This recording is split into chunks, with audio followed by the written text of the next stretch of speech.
Greetings, Mason Storm here. Today we are going to be making ourselves some biscuits.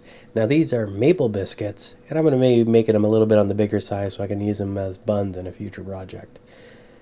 So to begin with, I have 2 tablespoons of baking powder, 1 tablespoon of honey, 1 teaspoon of salt, 3 cups of flour, 1.5 cups of buttermilk. To begin with, we're simply going to add our ingredients into a nice mixing bowl. And I'm going to sift the baking powder so that there's no clumps in it. It's fairly fresh baking powder, I'm not expecting that anyway.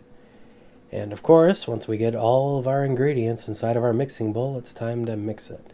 Now I'm going to mix it by hand. This is some kind of sticky dough, so usually going by hand is pretty good. And it also lets you have a better feel of kind of where you're going with the project. And if you're out camping making it, that's good too. Fantastic. Now my stuff was a little bit dry and I just needed a little dash of buttermilk, but for whatever reason it went in kind of aggressively. Maybe I wasn't truly prepared. Should have probably put the buttermilk in a different vessel, then dumped it in. I did 1 1/4, and that's why I figure you need 1 1/2 to make this, because it was just a little bit too dry. And then I added too much buttermilk, and then I had to add flour to kind of go back and forth. But, the frustration. The frustration. Either way, with some proper mixing technique and a little bit of elbow grease and time, even mistakes can be corrected.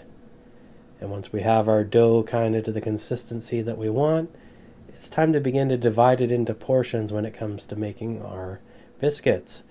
Now, I'm doing fairly large buns here, so I'm just going to divide it into 4, but it might be a little bit more reasonable to divide it into 8. Or if you want normal size biscuits, divide it up even more than that. Actually, 8's probably the ideal number. 8 or 10. Either way, once we get that all sorted out, we're able to throw this into the cooking machine.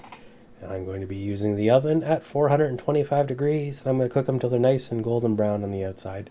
Because of the large size, it took quite a while. Probably 25 minutes, maybe a little bit more. But in smaller sizes, it's actually quite quick. Either way, I was really happy with how these things turned out. I thought they tasted pretty good, and I look forward to using them in my next project. I just have to wait till the stores open up so I can get a tomato. Please try this recipe and let me know your thoughts on it in the comments below. And until next time, stay awesome.